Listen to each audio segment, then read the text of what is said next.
तर नवी दिल्लीमध्ये आज नेमक्या याच मुद्द्यावर केंद्र सरकारनं सर्वपक्षीय बैठक बोलावली आहे। सकाळी बरोबर 11 वाजता या बैठकीला सुरुवात होणार आहे। संसदेच्या लायब्ररी हॉलमध्ये या बैठकीचं आयोजन करण्यात आलेलं आहे।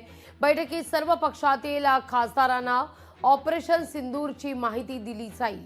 राष्ट्रवादी काँग्रेसचे कार्याध्यक्ष खासदार प्रफुल्ल पटेल या बैठकीकरता उपस्थित असतील, तर सुप्रिया सुळे सुद्धा उपस्थित राहणार आहेत। याखेरीज महाराष्ट्राचे खासदार डॉक्टर श्रीकांत शिंदे, खासदार संजय राऊत, खासदार अरविंद सावंत देखील उपस्थित राहतील। या सगळ्याविषयी अधिक माहिती घेण्याकरता थेट जाऊया आपल्या प्रतिनिधी मीनाक्षी म्हात्रे यांच्याकडे। मीनाक्षी, काय अधिक माहिती आहे या सगळ्या संदर्भात?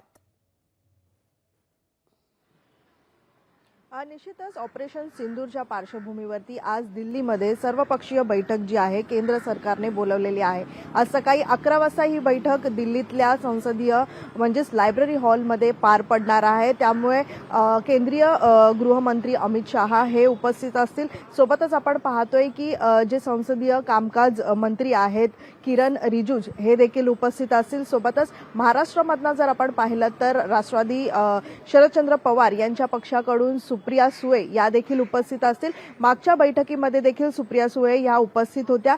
खरं तर आपण पाहतोय की शिवसेना शिंदे यांच्या पक्षाकडून डॉक्टर श्रीकांत शिंदे आणि यासोबतच राष्ट्रवादी अजित पवार यांच्या पक्षाकडून कार्याध्यक्ष प्रफुल्ल पटेल हे उपस्थित राहणार आहे। सोबतच आपण पाहतोय की शिवसेना उद्धव बाळासाहेब ठाकरे यांच्या शिवसेनेकडनं संजय राऊत किंवा मग अरविंद सावंत या दोघांपैकी एक जण उपस्थित असेल। मात्र ह्या सगळ्याच बैठकीच्या दरम्यान मात्र ऑपरेशन सिंदूर हे ज्यावेळी सुरू होतं त्यावेळी नेमक्या काय घडामोडी घडत होत्या आणि कशा पद्धतीची प्लॅनिंग करण्यात आली या सगळ्याच ऑपरेशन सिंदूर बाबतची माहिती जी आहे ती आजच्या या बैठकीमध्ये दिली जाणार आहे। त्यामुळे सर्वपक्षीय बैठक बोलवण्यात आलेली आहे। खरं तर आपण पाहतोय की संरक्षण मंत्री राजनाथ सिंग यांच्या अध्यक्षतेखाली ही बैठक पार पडणार आहे। त्यामुळे सकाळी 11 वाजता ही बैठक होत आहे आणि या बैठकीच्या माध्यमातून महत्त्वपूर्ण माहिती जी आहे ती सर्वपक्षीय कडनं जे मंत्री नेते जे उपस्थित राहणार आहेत त्यांना ही माहिती पुरवली जाणार आहे। निश्चित मीनाक्षी, तुर्तास धन्यवाद तुम्ही दिलेल्या एकूणच सविस्तर माहिती करता। लोकशाही मराठी ऐका, पहा, जागरूक रहा।